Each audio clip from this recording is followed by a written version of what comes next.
Bonjour, d'abord merci beaucoup pour cette invitation. Je suis tout à fait honoré et heureux d'être là pour donc essayer d'introduire ce sujet de la métropole coopérative. Et je crois qu'il est utile pour introduire ce sujet de partir de la réalité actuelle qui a été décrite par exemple dans le rapport récemment publié par la Cour des comptes, qui est une image un petit peu étonnante, paradoxale, d'une métropole que l'on a volontiers présentée comme dominante parmi les territoires français et d'un territoire qui semble un petit peu en déshérence politique et économique et qui semble ne pas trouver sa place dans le système territorial français. Et je propose, pour essayer d'éclairer les choses, de partir de cette idée de la métropole fantôme qui pourrait caractériser la situation actuelle. Et la métropole fantôme, ça veut dire deux choses. D'abord que la métropole ne trouve pas sa place dans la gouvernance politique, et qu'ensuite, évidemment, sous l'effet de la situation sanitaire, on a des espaces métropolitains, autrefois florissants, qui semblent un petit peu désertés. Alors, je crois que pour comprendre la réalité, il faut partir de la réforme territoriale d'il y a environ 5 ans et d'abord souligner le fait que cette réforme territoriale a commencé par la loi d'affirmation des métropoles. Donc c'est d'ailleurs un terme un peu curieux, l'affirmation des métropoles. Mais donc, c'est par là qu'on a commencé. Et je crois qu'en fait, toute la réforme territoriale de 2015 peut être comprise comme au service d'un territoire caractérisé comme excellent, et donc une espèce de réforme pyramidale au sommet de laquelle se trouverait la métropole comme un espace de collaboration efficace, à la fois tirant la croissance nationale et en même temps redistribuant ses fruits aux territoires considérés comme subordonnés. Et le paradoxe 5 ans plus tard, c'est qu'on a une espèce de domination métropolitaine qui apparaît un petit peu stérile, à la fois du point de vue donc, de cette déshérence politique et de cette déshérence économique. Et même, on a une crise sanitaire qui semble inverser la hiérarchie avec une métropole perçue comme un facteur de risque pour les autres territoires, puisque la puissance agglomérative, évidemment, en cas de pandémie, devient contre-productive.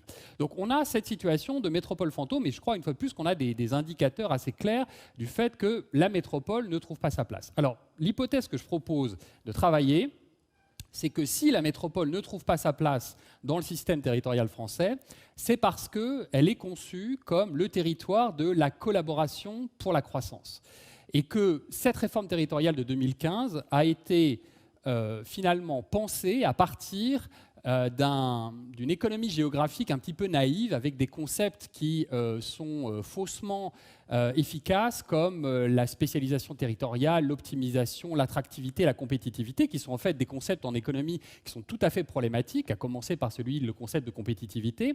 Et que donc c'est ça le problème. Le problème, c'est qu'on a en quelque sorte concentré, réduit la métropole à sa fonction de collaboration pour la croissance. Et du coup, on se rend compte qu'effectivement, le sujet de la coopération est très largement absent aujourd'hui et qu'il faut le penser. Et c'est un petit peu ça l'idée de cet atelier. Alors, donc, voilà typiquement la vision du territoire métropolitain, une fois de plus, tirant la croissance nationale, redistribuant les revenus. Donc, c'est l'idée qu'il y a des créateurs et des capteurs de richesse. Alors, le problème, c'est d'un côté la subordination entre territoires et de l'autre l'objet même de la coopération, puisqu'il s'est réduit à la question des flux monétaires. Ce que je propose, c'est d'essayer de passer à cette notion de métropole coopérative. Pour ça, il faut essayer de revenir au concept de coopération, mais il faut dépasser l'idée que la coopération, c'est simplement la coopération horizontale entre territoires équivalents ou verticale entre territoires hiérarchisés. En fait, la coopération se distingue de la collaboration sur un point fondamental qui est que la coopération met en jeu beaucoup plus que la question du travail. Dans l'étymologie de collaboration, on a l'idée que ce qui est au centre, ce qu'il faut mutualiser, c'est le travail, et donc on n'est pas loin de l'idée d'efficacité économique. La coopération, c'est une conception en fait beaucoup plus large de ce qu'on peut faire quand les systèmes humains tentent de s'associer. Et il y a au moins 3 dimensions. D'abord, c'est le partage de connaissances, beaucoup plus que simplement la question de la localisation du travail ou des emplois. Et une fois de plus, on voit avec la crise du Covid que réduire la métropole à sa fonction de localisation des emplois, on voit ce que ça peut avoir de réducteur et de périlleux. Donc partage des connaissances. Ensuite, invention des nouveaux modes de vie. Donc qu'est-ce que c'est que les nouvelles formes de la coopération sociale? Et puis évidemment, le long terme écologique. Et là, on a 3 idées de la coopération qui dépassent de loin la simple collaboration, donc qui dépasse de loin la simple collaboration telle qu'on l'entend habituellement. Alors, par exemple, prenons le nouveau zonage que l'INSEE vient de proposer, qui est le zonage en aire d'attraction. On voit bien, là aussi, une fois de plus, l'idée d'un côté de la subordination entre les territoires. Il y a des territoires attrayants et d'autres qui seraient donc, pourquoi pas, un peu repoussants. Et puis, de l'autre côté, le fait que c'est réduit au flux monétaire. Donc, il faut élargir ça, passer de la collaboration à la coopération et repartir de la définition simple d'une ville qui n'existe pas sur le plan universel, mais on peut essayer de mobiliser différentes disciplines pour essayer de comprendre ce qu'est une ville et ce qu'est une métropole. Au fond, c'est quatre choses. On peut distinguer ce qui c'est quatre métropoles. Une métropole, c'est un espace fonctionnel, donc c'est un système urbain. Une métropole, c'est un espace aggloméré. Ça, c'est les enjeux de l'économie urbaine. Une métropole, c'est un espace de sociabilité. Ça, c'est tout ce que nous dit Jane Jacobs et toute la sociologie urbaine. Et puis, une métropole, c'est un espace à la fois qui a un impact sur son environnement local et global et qui, en retour, est vulnérable par rapport à cet espace, par rapport à ces écosystèmes locaux et globaux. Et à partir de ces quatre métropoles, on peut tenter finalement de définir trois types de coopération différentes. Si on dit que la coopération, c'est le principe commun de ces quatre métropoles, on peut envisager trois types de coopération, tels que j'ai essayé de la définir. La coopération au sein des métropoles, et donc là, ça pose la question de savoir ce qu'on fait dans une métropole. Et donc là, je propose vraiment de changer complètement l'idée qu'une métropole, c'est un espace d'agglomération efficace du travail pour essayer de comprendre qu'en fait, on y fait de la coopération pour le bien-être. Donc que la clé, c'est la coopération et que la finalité, c'est le bien-être. Donc ça veut dire que si on veut des indicateurs pour mesurer cette coopération métropolitaine, on ne va pas prendre la croissance économique et on va prendre la question de la confiance, des liens sociaux et ensuite du bien-être, c'est-à-dire toutes les dimensions du développement humain et notamment la dimension sanitaire qui apparaît tellement importante, la santé à la fois comprise comme physiologique et comprise aussi comme psychologique, c'est-à-dire la question des liens sociaux. Et c'est bien ça la crise que nous avons aujourd'hui en face de nous, en France, en 2021. C'est une crise des liens sociaux. Donc s'il y a un objectif, ça n'est pas de faire de la relance économique, un système économique capable de produire des désastres comme le Covid ne doit jamais être lancé, il faut faire de la revitalisation sociale. Donc il faut repenser cette question des liens sociaux. Et donc il faut mettre en place des systèmes de mesure, des indicateurs, à la fois de ce qui fait le bien-être et de ce qui définit le bien-être. Voilà une nouvelle façon d'aborder cette question de la coopération à l'intérieur des métropoles.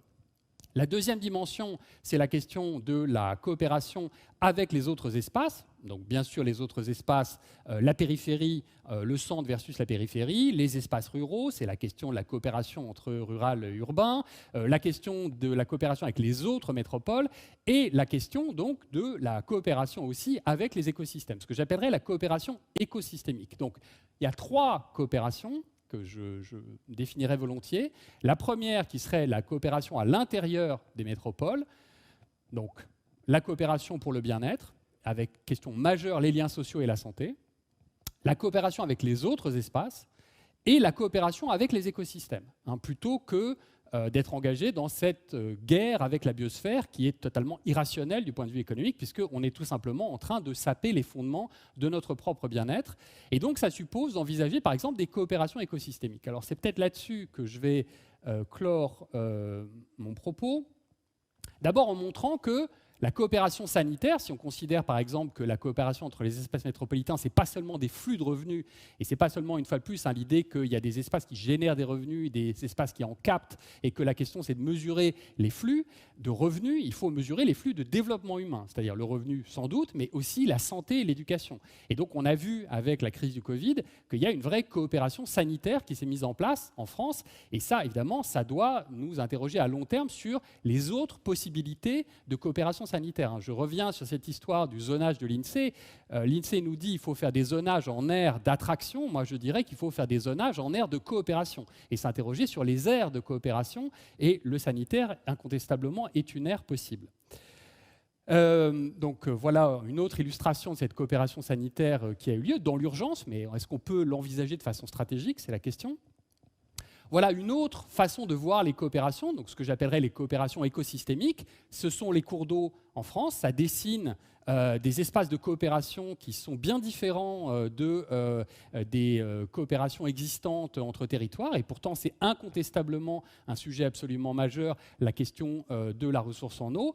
Aussi sur la question du risque que ça représente à l'heure des chocs écologiques et la question de l'inondabilité des zones inondables. Là aussi, on a des aires de coopération pour faire face à des risques écologiques qui sont en fait des risques sociaux écologiques et qui vont évidemment se multiplier dans les décennies qui vont venir.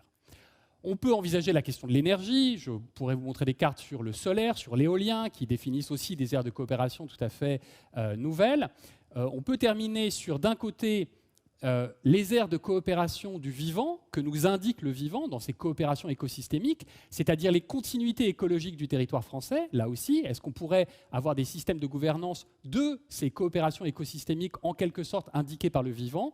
Et puis, bien sûr, la question du changement climatique qui est un enjeu absolument majeur et qui définit là aussi, selon les impacts, des aires de coopération différentes. Donc voilà, très rapidement, je résume mon propos. La métropole ne trouve pas sa place. À mon sens, c'est parce qu'elle est accaparée par la collaboration pour la croissance. Ouvrons un petit peu les horizons vers la coopération et définissons à ce moment-là ces 3 niveaux de coopération avec des indicateurs correspondants pour penser cette métropole coopérative. Voilà. Merci de votre attention.